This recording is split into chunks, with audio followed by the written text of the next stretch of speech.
as a seminar. So we still have a couple of seminars coming up.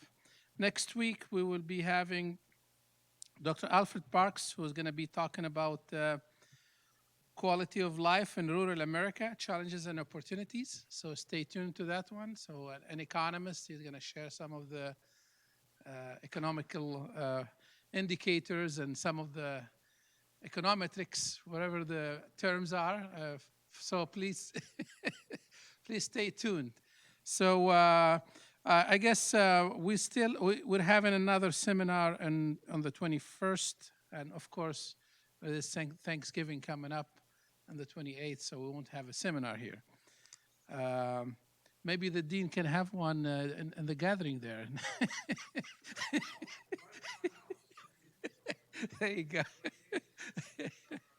Yes. By the way, there is an extended invitation. So for those who don't know, there is an invitation to stop by the dean's home and celebrate Thanksgiving. December 15th? Oh, it's holiday. I'm sorry. So I did. Sorry.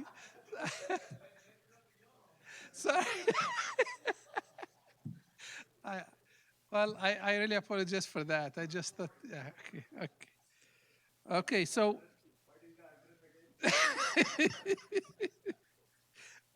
Ask Google. So with that, I think I would like to invite our colleague, Dr. Ramaswamy, to introduce our speaker for today. It's really my distinct pleasure and privilege to introduce our speaker today. This is Professor Raghava Kommalapati from the Department of Civil and Environmental Engineering. He is also the director of the NSF CREST Center. It's called the Center for Energy and Environmental Sustainability. It is noteworthy that this is one of the few board-approved centers on this campus. And he didn't join as director. He actually started in Prairie View in 1998 as an assistant professor. He maintained a research program, obtained this prestigious NSF CREST grant in 2010, and established an institute to do research and education in the areas of biofuels, wind energy, air pollution, and other environmental issues.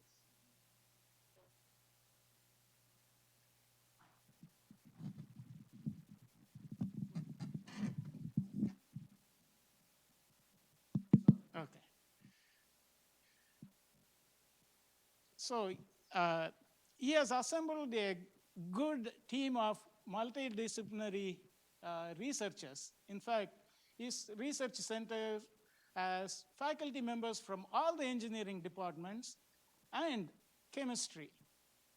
And the co-PIs include not only senior level faculty members, but also junior level faculty members. So it is an excellent resource for initiating multidisciplinary projects. He still maintains his collaboration with his alma mater, Louisiana State University. And I'm sure he's happy that LSU beat Alabama, are going to beat this week? Yeah. Okay, I will cheer for LSU. Okay.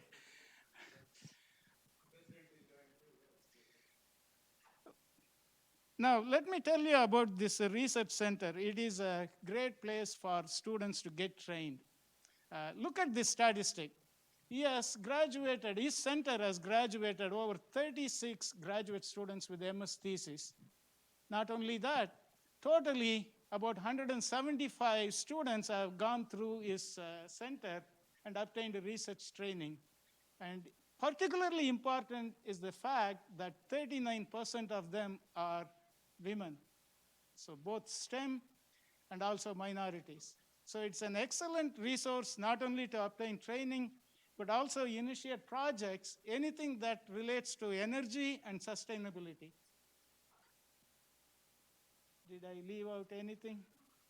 Now, about the center again, it was started in 2010 on a 5-year grant, $5 million. Then he applied for a renewal.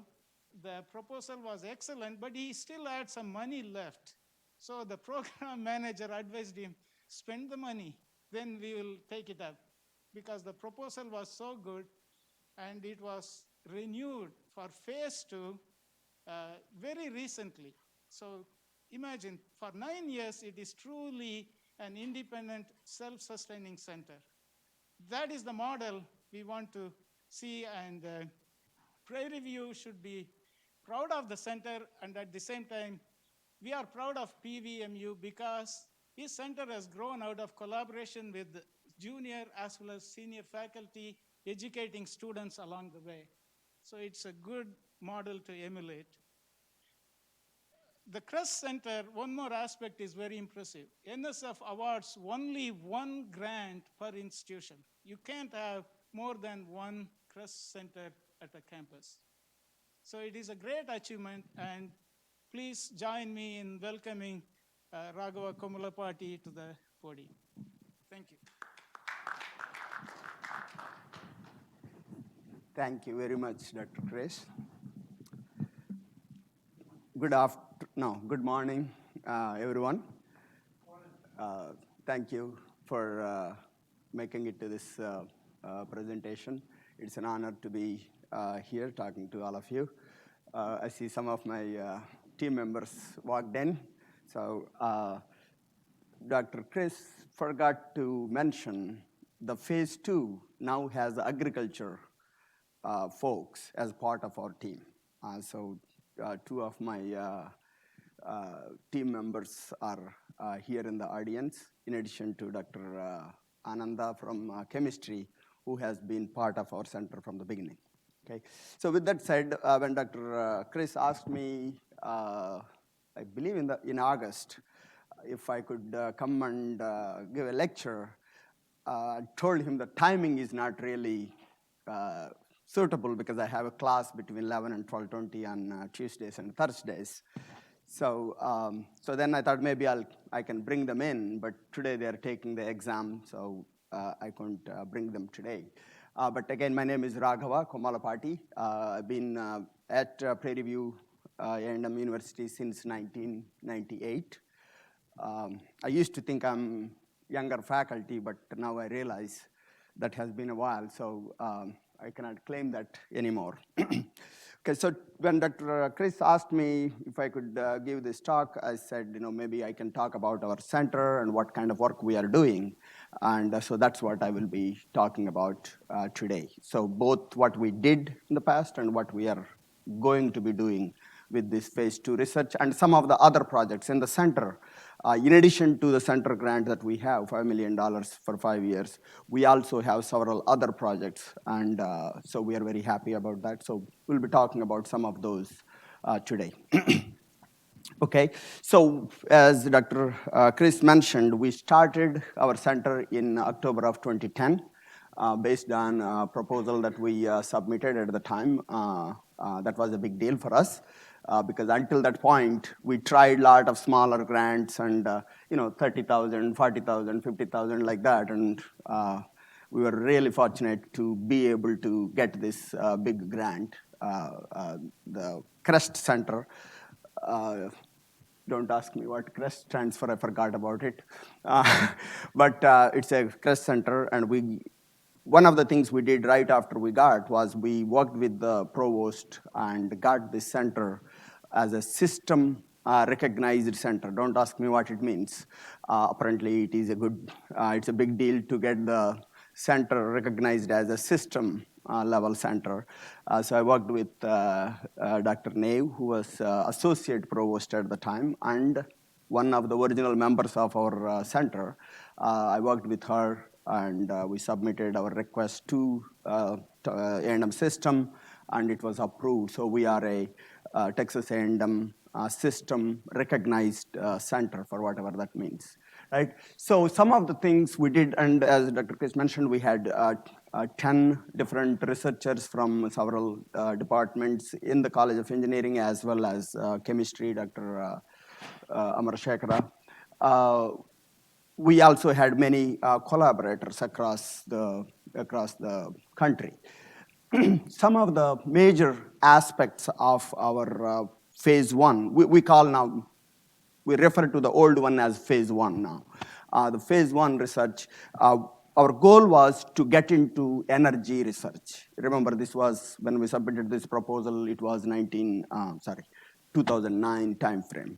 So when we submitted energy, particularly the renewable slash sustainable energy, that was the topic. So we got together, a bunch of us in different departments, young and old, got together, and we sat down, and after lots of discussions, we decided to go with this sustainable energy research.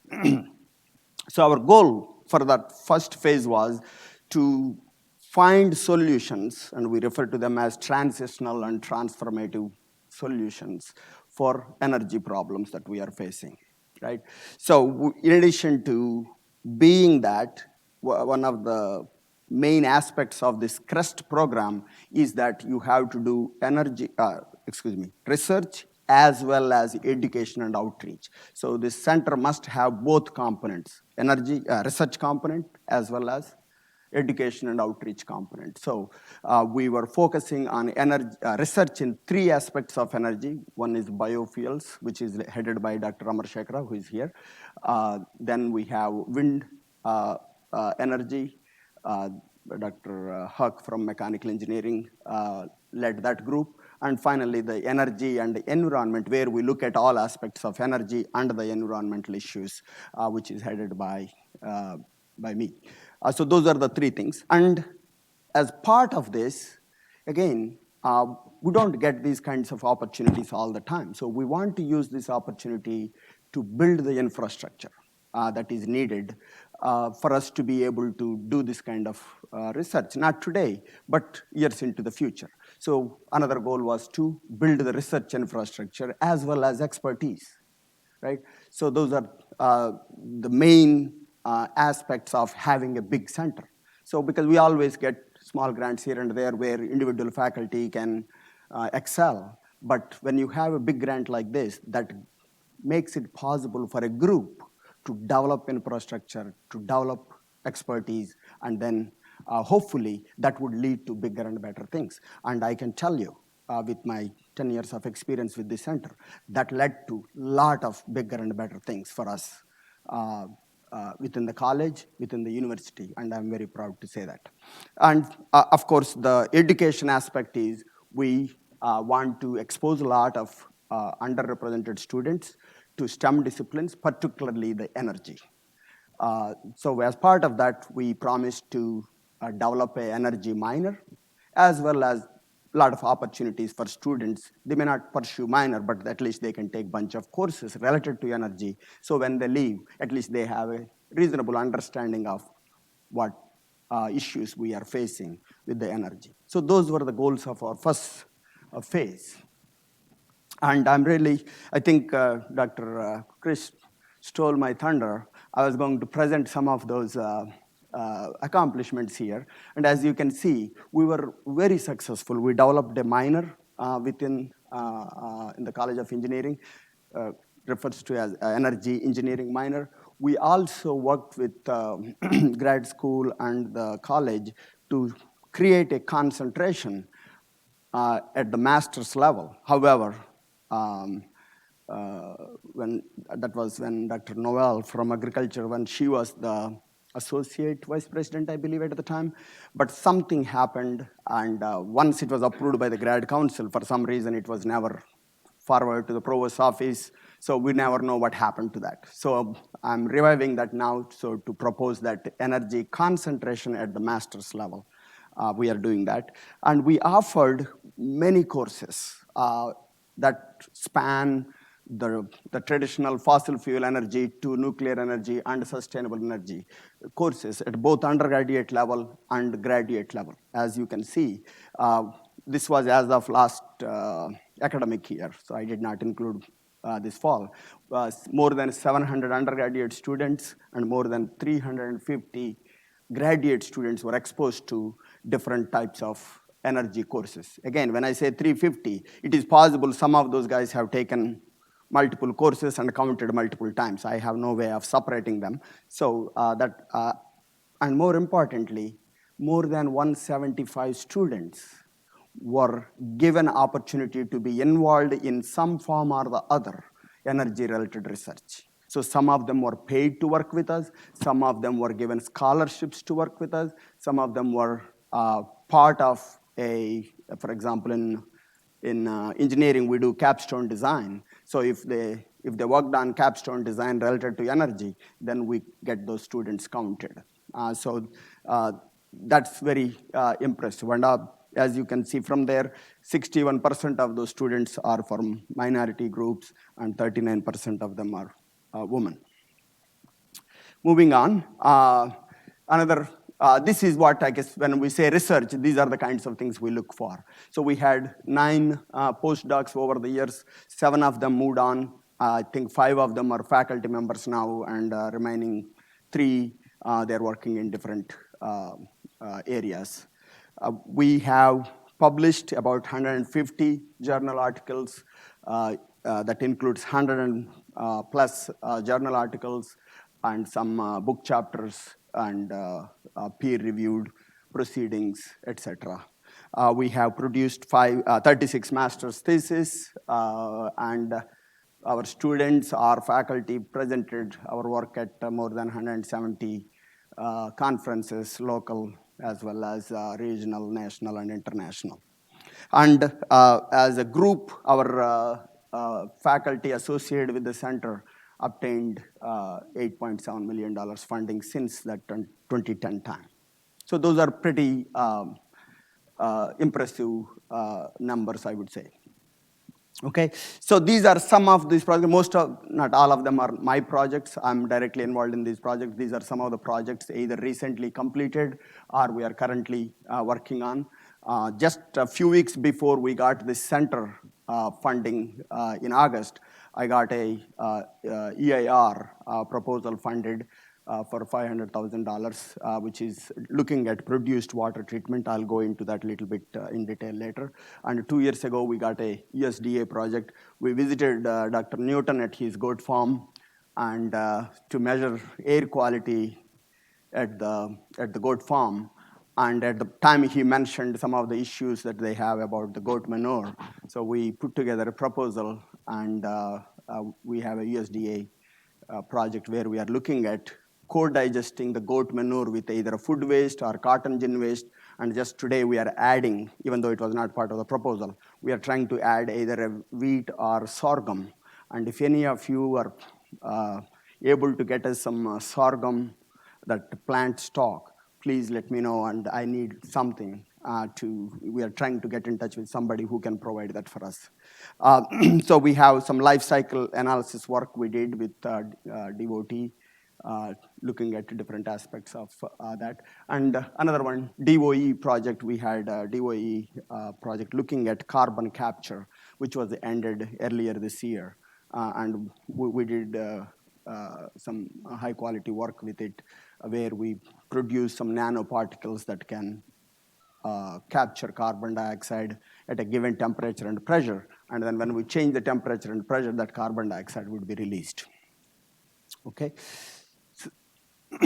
So moving on so based on some of the things we have been doing, we submitted this phase 2 proposal in December of 2018. This is a second submission. We submitted originally in 2017, I believe. Yeah, and that time the proposal was rated pretty high. I won't say highest, but pretty high. But as Chris mentioned, at the time we had still significant funds from our phase 1. So the program manager encouraged us to resubmit again next year and use up the money that we had. At least I would like to think that, okay, our proposal would have been funded at the time. But anyhow, it was not funded the first time. And finally, we got it funded in this fiscal year. The start date, we had some questions about the start date, and now finally because we still have some more funds remaining from phase one. So they gave extension for that and asked us to move the start date to spring of 2020. But apparently once they give an award letter, it cannot be changed. So we are now officially October 1 start date. So we are already 1 month into this project. So I really like this diagram. I may come back to this diagram later. And one of the things I realized in working on some of these proposals is reviewers like graphics. If you put nice graphics, same information, if I need to explain, it would take me a page or two. All those things that I put in there, if I need to write, it will take a 2-page description. But one can see this and pretty much get a pretty good idea quickly on what we are doing in this center. So you see the research on this side. These are the 3 research areas that we have right now. And these are the education-related activities with a lot of interaction with the industry, the local community, the students, and of course, the research. So this is, it took us several weeks going back and forth on coming up with the right graphic to represent what we do in our center. So I think I really like this graphic. And so since I like it, I'll come back and show that again a little bit later. Okay. So what are we planning to do with this phase 2? Dr. Chris mentioned it is a renewal. So NSF does not like to use the word renewal because it is not considered as a renewal. It is a separate proposal. It cannot be just extension of the work we are doing. It has to be new theme, new research projects, number one. Number two, you are competing along with anybody else that is submitting the proposal. So you are not given, okay, so these guys did some work last time, so let me consider them separately. No, you are competing along with all the folks that are writing the proposal first time or second time, it doesn't matter. So it is an open competition. So it is not a renewal, so it is a fresh competition. Only thing is, since we already have some work done that we have done before, so we call this as phase 2, okay? Phase 2 is just to differentiate from what work we have done so far. But we also, as I mentioned, have to come up with a new theme. So the theme is still the energy theme. The overall broad theme is still the energy, but we moved on to bigger and different projects. So one is bioenergy. It is somewhat based on the work we started in phase 1, but it is definitely different kind of work. Same thing, wind. This time we are focusing on offshore wind and the structures that go with it. And finally, environmental sustainability. So those are 3 research thrust areas that we have in the center. So what are our goals? So we want to be somebody at the national level in this energy area. So, so that means we want to develop expertise, the resources, the infrastructure, where people outside of Prairie View know that, hey, there is a research center that is doing good work. So we want to be of somebody at the national level. So we refer to that as position PVAMU as a national resource in this area. Then we already mentioned that in phase 1, we developed a lot of capabilities, research infrastructure. So we want to enhance that. And remember, after phase 2, there is no more money, right? So we need to show to folks at NSF, as well as for us, that we can sustain even without the NSF funding. So that means we need to start getting funds outside of this NSF Crush Center funding. So that is sustainability of the center. And finally, strengthen our collaborations with the local, particularly being right next to Houston, which is the capital of our center of whatever you want to call it for energy. So we want to have a lot of collaborations within the local industry, particularly the energy industry. And finally, the education aspects. We want to produce a lot of underrepresented students with exposure to energy. So those are our goals for our phase 2. Okay, so that's the good-looking team in here. So we have Dr. Rajan. I think he was into his first week or second week when we took that picture. And this is Dr. Anjavi, our associate dean, interim associate dean, and the rest of the folks are all team members. I believe that day everybody was there. And this was a picture taken by the university photographer when they put that. And by the way, there was an article about us on the university webpage a few weeks ago, and it was there just for one day. I thought, they'll keep it for some time. So that is the team members. And so here is a list of folks, and since I'm standing in the agriculture building, so I want to point out to the two folks here, Dr. Ampim and Dr. Awal. With Dr. Awal, we have ongoing relationship for a few years now.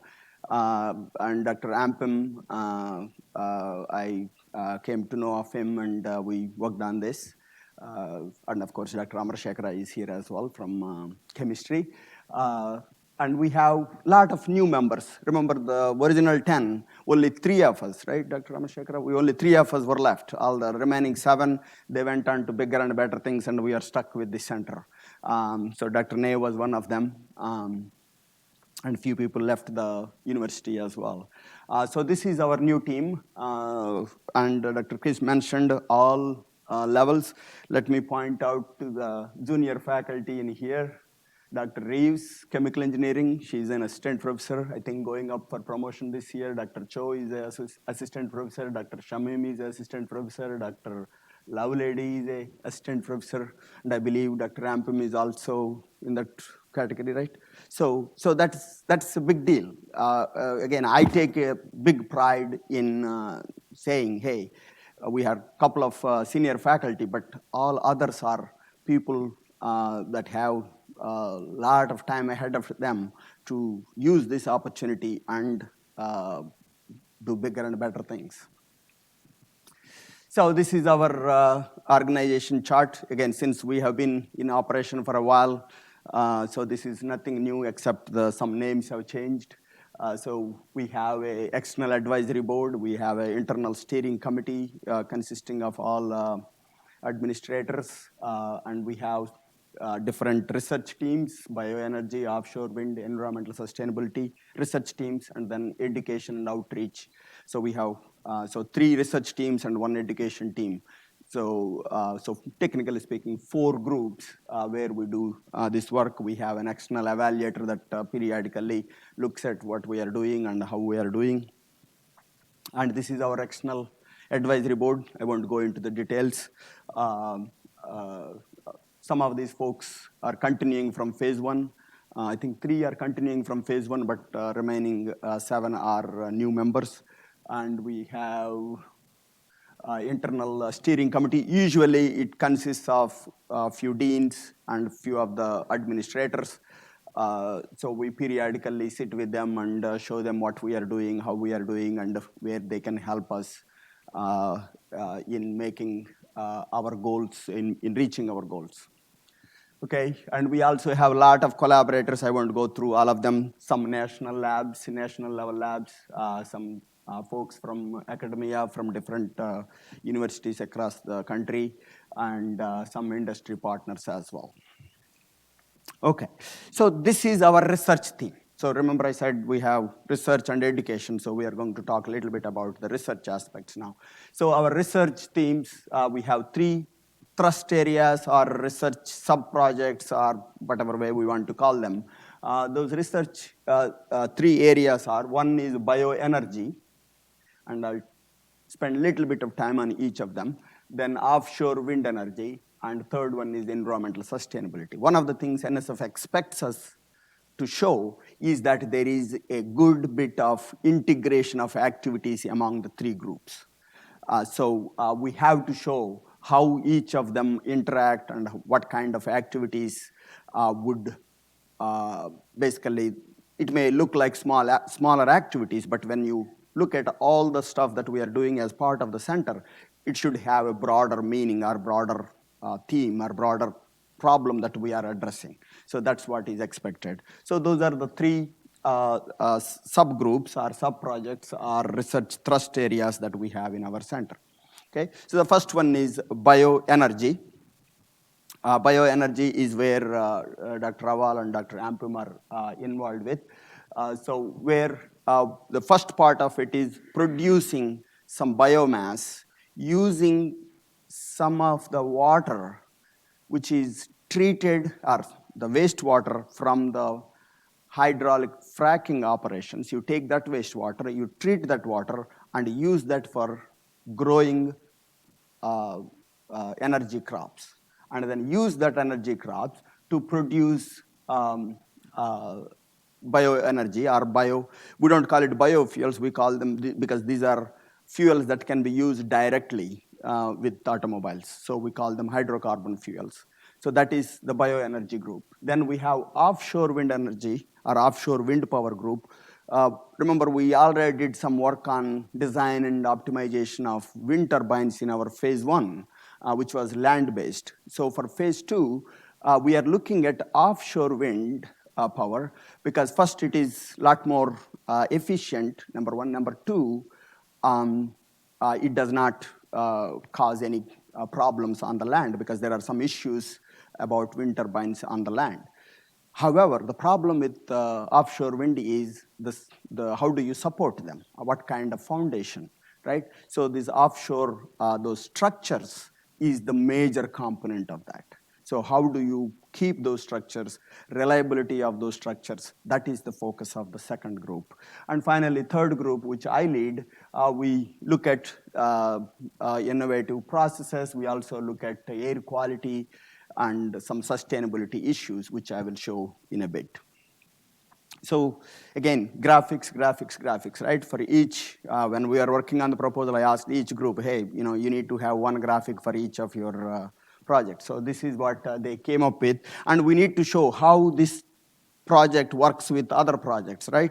So here, that is sub-project 3 is my work, the environmental sustainability group. And this is the bioenergy group. So F.ASCE stands for focus area 1, focus area 2, which are part of the bioenergy group. As I mentioned, one of the focus areas is to produce biomass. The second one is use that biomass to produce hydrocarbon fuels. Okay, so the input from project 3, which is the environmental sustainability, is in that group, or in my group, we are looking at treating this produced water from the hydraulic fracturing. So use that as the source of water for growing these energy crops. And then those crops would then be used as a source for producing hydrocarbon fuels. So here are the group members. Dr. Amar Shekhara is the group leader, Dr. Rampim, Dr. Raval from agriculture, and Dr. Lovelady from mechanical engineering. She has a biological engineering background. She worked on biofuels as part of her Ph.D. work. So she's, I think she's in her second year or third year at Prairie View A&M University. So I mentioned the stuff already, so I won't go into all the text there. And in the second group, offshore wind power, again, the goal is to design and maintain structures that can support this, I guess, develop structures that can support the wind turbines, right? So wind turbine is a humongous, very, very heavy structure. So how do you support it in the middle of nowhere, right? So the main aspects of it are, there are some studies already on basic structures, because wind, for example, oil and gas have been using some of these foundations before. So, but here you have a very dynamic structure, because you have constant movement of turbine. So it is not very easy. So, our team looking at first developing a FOWT stands for floating offshore wind turbine. So doing different kind of modeling to come up with a suitable structure, and looking at the uncertainties involved with it. Basically, it is a risk-based modeling. So looking at those uncertainties and use the data Basically, it's like the AI work. Now everybody refers to this data science, data mining, whatever. These are big words, right? So you dump in some of those words to impress people on. So I have no idea what they're talking about, but apparently that's one of the things that is important there. So Dr. Huck from mechanical engineering leads the team, and Dr. Chow from civil engineering, who has expertise in that uncertainty analysis. She is a team member, and she's also our technical coordinator within the center. And this is my team, the environmental sustainability. So we are looking at hydrosphere and atmosphere. So we look at the air quality and how the impending climate change is going to impact the future air quality. That is one work. And then hydrosphere, how can we treat, because even though we are about sustainable energy, we are not anywhere close to getting out of fossil fuels anytime in the near future, right? So then how can we use, or how can we make the current fossil fuels that we are using a little bit more sustainable, more environmental friendly? So that is the goal of this project. And that's where we take the produced water, which is, by the way, a major problem right now, because they use billions of gallons of water every year for this process, right? So what do we do with them? Because once you use them, you inject the water when you are making the first fractures in the soil, and then you keep pumping the oil out. Along with the oil, you get all this water out, which has very high dissolved solids concentration, 100,000, 120,000 TDS, total dissolved solids concentration. So it is not something you can do anything with easily. So in some states, they use deep well injection to 300 feet below the ground, but studies have shown that it causes a very high level of seismic activity. Even though state of Texas officially, they don't think it causes it, but there are already studies that have shown that it causes a very high level of seismic activity. So then what do we do with this water? So if we can treat to some level, remember, these are billions of gallons of water, and we cannot use this very expensive method to treat that level of water. So of course, once you develop some methods and then you keep using them, and the larger the volume of water, then maybe the cost per gallon comes down. So one of the methods we are suggesting is a very expensive method. And so idea is, maybe, yes, it is very expensive now, but with time, as you develop, as you make this a pretty standard method, maybe the cost would come down. So that's what that is. So I'm the group leader for this one, and we have Dr. Shamim from chemical engineering, Dr. Hangbo Du, who is one of the postdocs working in the center. He was instrumental in putting together this produced water project. Okay, so again, those are the three projects: shale gas and produced water treatment. Then looking at the climate change and how that impacts the future air quality. And then one of the things that I think we can claim that we are experts in that now is what is called life cycle analysis. So we do this life cycle analysis for all kinds of stuff. And so far, I think we published probably 15 papers on different things related to life cycle analysis. That is my group's work.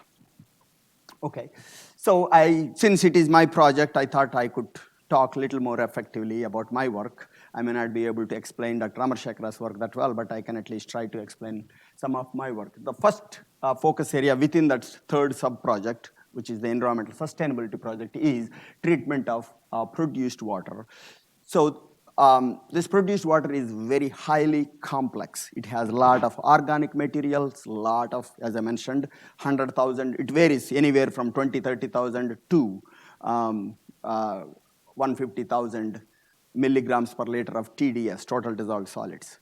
So, and particularly, we are working with the formations within Texas, where it tends to be on the higher end, 100 to 150,000. So we have 2 drums of water and produced water, and we have been working on this for the last couple of years.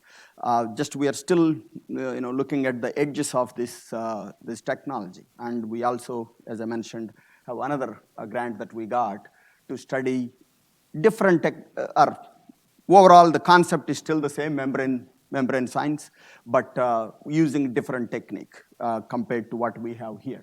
So here, our goal is to come up with a catalyst, photocatalyst, which can destroy the organics, and then we use the forward osmosis. Again, forward osmosis and reverse osmosis are processes we have known for a long, long time. It is on what kind of membranes we use, how we treat those membrane surfaces, that is what is the variable between different research activities within our center and across the country as well. So we use these magnetic nanoparticles as the draw solute during your FO process or forward osmosis. So once the forward osmosis is done, then we go through reverse osmosis. At this point, our quality of the water should be as good as drinking water. Okay? So that is the idea. Of course, reverse osmosis, as you know, many of us have in our homes, people who have filters. Remember, not that long ago, reverse osmosis is not something that you and I can go and buy. It's not that now with usage, the cost have come down where you can go for $100. I think maybe $100 or $150. You can go to Walmart or Costco or Home Depot. You can bring one of those systems, a 3-stage or a 4-stage filter system. And typically the final stage would be your RO membrane. Okay? So we are able to do that for a lower price. Of course, if something like this were to become reality, the same kinds of things have to happen, where widespread usage, thus cost will come down. So we take the fracking water, and then we go through some pre-treatment of that water. So typically, we try to remove as many of these suspended solids, some organics as possible. Then we subject that water to photocatalysis, where we try to destroy the organics, and then we go into this FO-RO hybrid process. So at the end of which, we hope to have high quality water that can be used for irrigation. So, and the second one is climate change and air quality. We already have done some work on looking at different trends in air quality over the last 15, 20 years. So we collected data over the last 20 years, and then we can see what kinds of trends after removing some of the seasonal variations and all that. So we can look at what is the long-term trends and use those trends in predicting future air quality, particularly as we anticipate this climate change, the impacts of climate change worsen, what kind of effect that would have on future air quality. That is one of the projects. And third one, as I mentioned, is this is what we have been doing for a long time as part of our phase 1. So this is not a new work, but we are committing to do the same thing for whatever technologies we are developing. So if we develop the biofuel production, we will do life cycle analysis of that, the offshore wind, and anything else. So we are committed to do the life cycle analysis, which would give us a fair way to compare different technologies. Okay, so since we are talking about some of the work we are doing in the center, we are fortunate to have few other projects that we were able to get, and one of them is this EIR project. So don't be confused. The name sounds similar, but it is a different project. So the program manager asked me very clearly. So we want to make sure that there is no overlap. So there is no overlap except for we are using same system, but the materials we use, the membranes we use are different and all that. So this is a project that we just got, started on August 1st, I believe, or August 15th, one of those 2 dates, and a novel high throughput forward osmosis membrane for produced water treatment. So it sounds very similar to if I just tell you the title, it sounds exactly like the project we had for as part of our center, but as I said, it is different. So this is a project that we just got started. We are dying to find some student that can do this work because all of a sudden we have serious problem finding graduate students. So that's a big challenge right now. So we have a lot of resources, but no students. So when people are walking in the corridor, I stop them and say, hey, are you a grad student? Do you want to work? So that's how it became. And it's increasingly becoming difficult. And I guess part of it is having a good job market that always, so even most of the students that are in engineering right now, they are part-time students, meaning they are working and then taking some classes. If there is a couple of good students, then every faculty is jumping on them. So it's a challenge now. So we are hoping we can work with the college and the grad school to find more qualified students. One of the limitations of our CREST Center is it can only be used to support either citizens or permanent residents. We don't have the same restrictions for other grants, but for the main center grant, we can only support.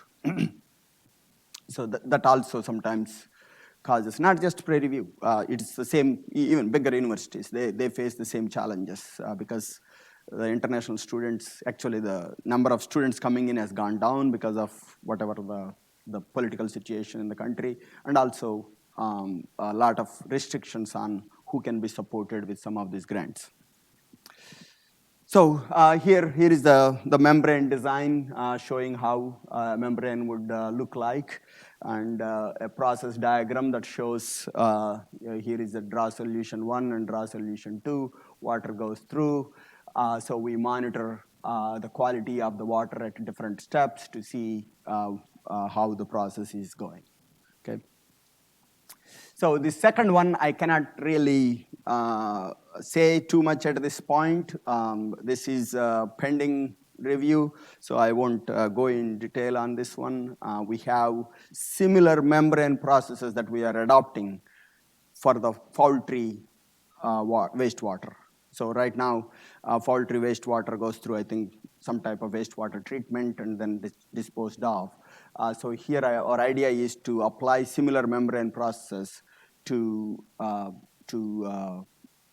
produce, or basically at the end of the process, you won't have any wastewater because you're recycling the whole water. So that is the idea of this project. And finally, the third project is the USDA project that Dr. Rawal and me, we got this project, I think 2 years ago, a year and a half, or almost 2 years ago. It's the energy and nutrient recovery from goat manure by anaerobic co-digestion with cotton, gin trash, and food waste. So one of the things that is problematic, or I don't want to say problem, is slow digestion of goat manure is because of their low C to N ratio. So by supplementing this with additional materials, which has higher carbon, you can improve this digestion of this goat manure and produce more methane, which can be a source of energy. So that's what we are doing with this project. We have a master's student that is almost ready to graduate. So he's finishing up his, he's focused on the food waste and the goat manure, and I have another person looking at goat manure and the cotton gin. And we are also looking for, as I mentioned, sorghum, because it's one of the major crops we would like to use, and it also has very high carbon to nitrogen ratio. So if any of you know, please let me know, and I will come talk with you, and you can help me.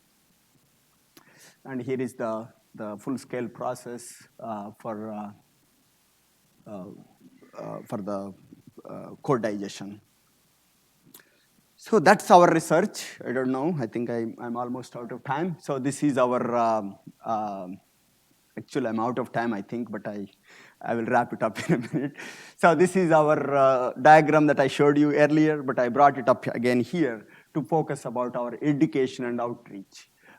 So this is that component. Here we have, remember, in the earlier diagram on this side, I had research, right? I took the research off, and here. So we are working on the curriculum aspects, creating this MS energy engineering concentration at the MS level, supporting the energy minor in the in engineering, then energy systems design, which we hope would be part of all engineering departments will be doing some projects related to energy systems design, and the students would be provided with research experiences, mentorship by the faculty working in the different projects, and of course encourage the students publishing their work. And by the way, a good number of our students would have a publication. Almost everybody would have a presentation at one of the conferences.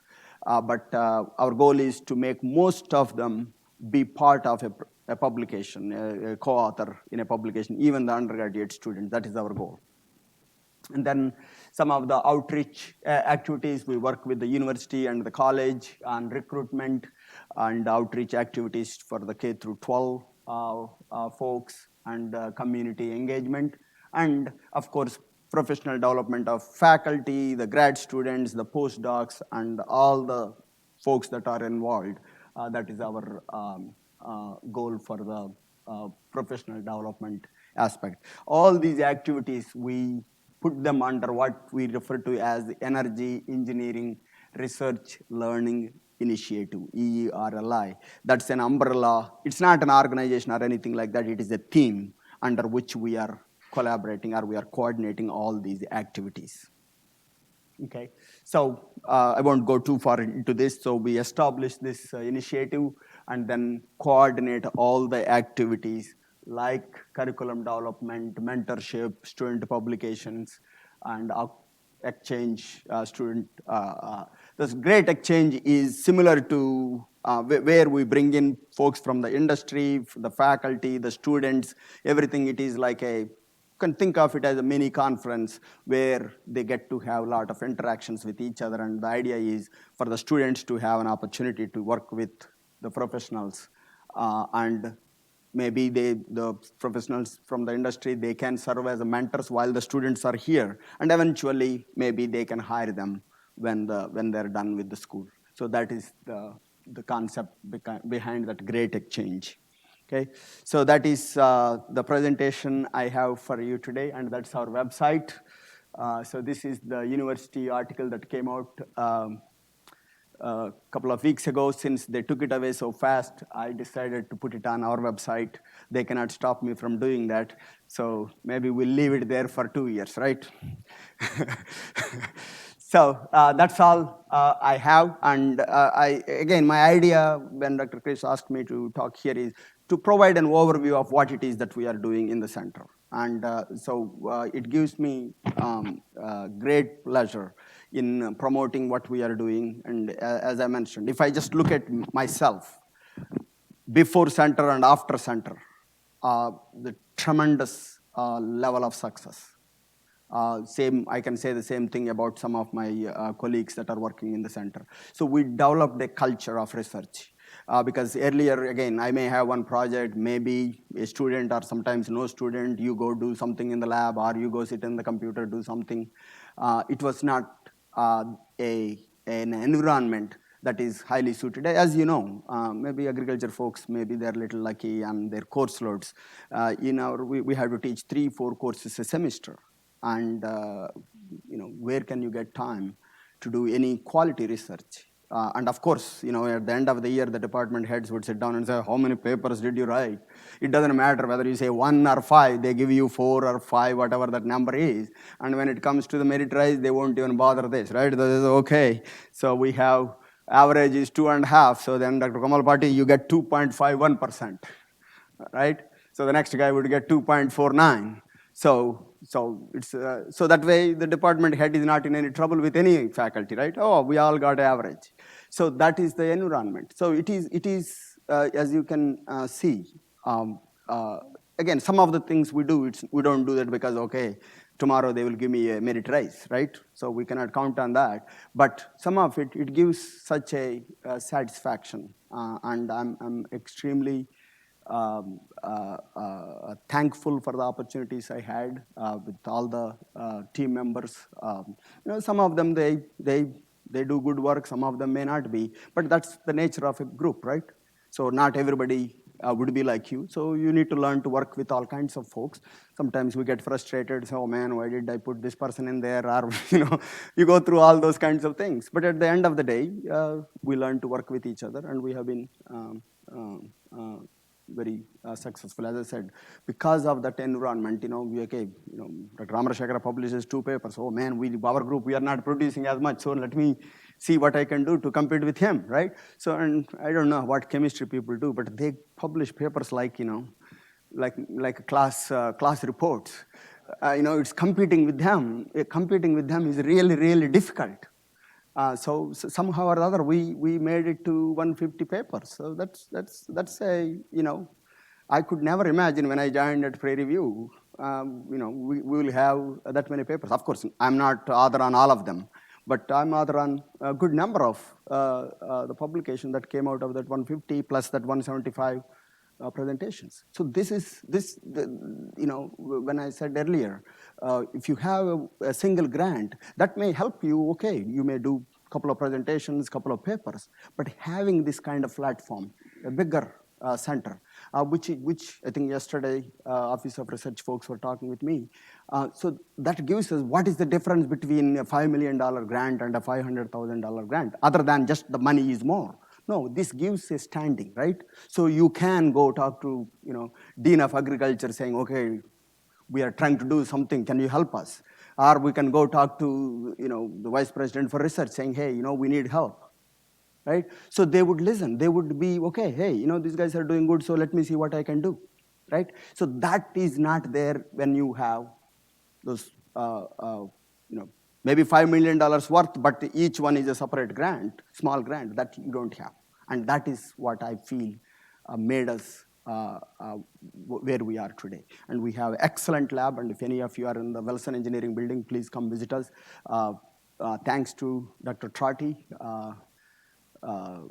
who worked very hard to get us a program coordinator, because center funding does not support coordinator. So he worked with the university, got us program coordinator, and almost $1 million through Title III program to renovate, because Dr. Harris gave us a huge architecture studio and said, hey, here is your lab.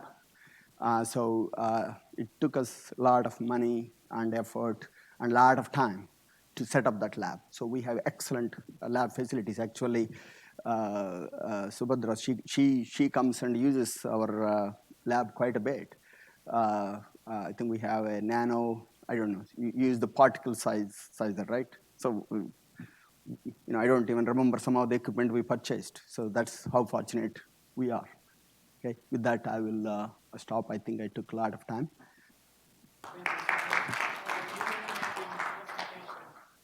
Complex projects require complex solutions, and the central concept is Agreed. Agreed. Floor is open for questions.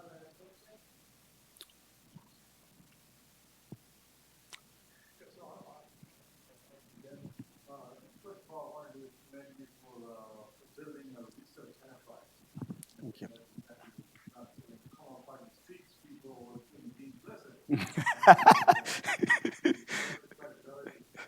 that, very inspirational, because as you're talking, thinking, wouldn't it be nice if we create more incentive programs to stimulate more funded research? Sure. My thesis we had was called a research incentive program, whereby grant getters like yourself were able to bring in external money. We had enough money for your summer salary. Any extra salary money over and above that, you can fund yourself as a bonus. Mm-hmm. I don't know if we have that similar Nope. research. No. I believe some portion of IDC goes to. No. That IDC comes back to you so that you can use it, and sometimes the deans use that against us. So let's say I go to, at least we had a couple of conversations with Dean Harris in the past. So I go there, hey, Dean, there is a big project, I need a 20% cost share. Why don't you use your IDC? IDC comes back to you. Again, IDC has a lot of limitations on what kind of stuff you can do. You cannot pay yourself. Yes, what you are talking about, at one time they talked about it during Mary Lee Hodge time. VPBH, mentioned about having some kind of a structure where you can get, if not a big amount, some small amount as a bonus, like the way you mentioned. No, it's not in place. Yeah, we'll continue that discussion. Yeah, I think now that we're trying to emerging research university, Sure. some of these things will be at the forefront. The other thing I was thinking about on the academic side is you've got a great energy engineering minor and major. Wouldn't it be nice if, much like in your research, you reached out to other disciplines, other colleges, and so on? Is this live? Yeah. Okay.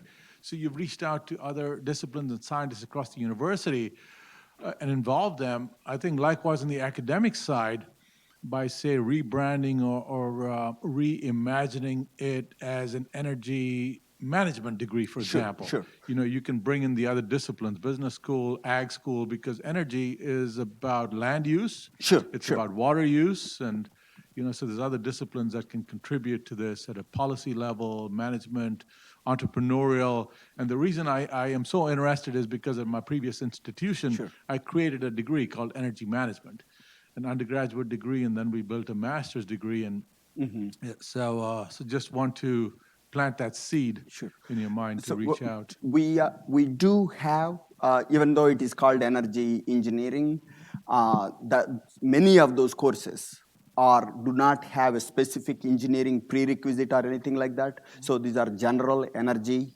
concept. For example, I'm teaching a class this semester called Energy and Sustainability, which is a open. You don't need to have an engineering background. And same way, we offer several technical electives at the undergraduate level that are open. So in our proposal for phase 2, we did say that we would work with College of Agriculture, College of Arts and Sciences to promote these energy courses.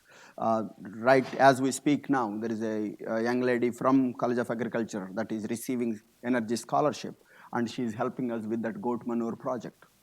So we promote that, and sometimes again people say, oh, it's in engineering, so maybe it is not for me. So no students, even though we promote that event, students also don't generally come and say, okay, I want to work. Actually, that a student applied for a job, then I looked at her resume and then said, hey, I can give you a scholarship.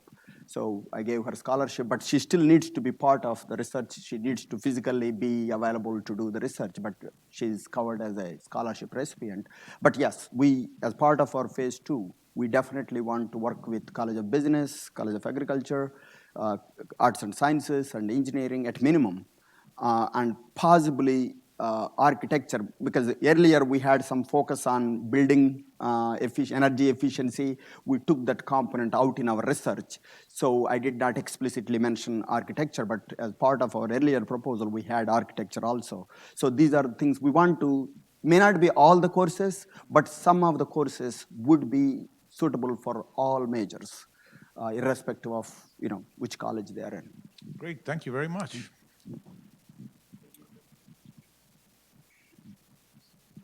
By the way, I know the story on your center. Thanks to Tell Your Story program or campaign. It is still available online. It is going to be there forever. Thank you. Any other question? Otherwise, let us thank Dr. Kommalapati again for an excellent. Thank you. Thank you. Thank you all very much.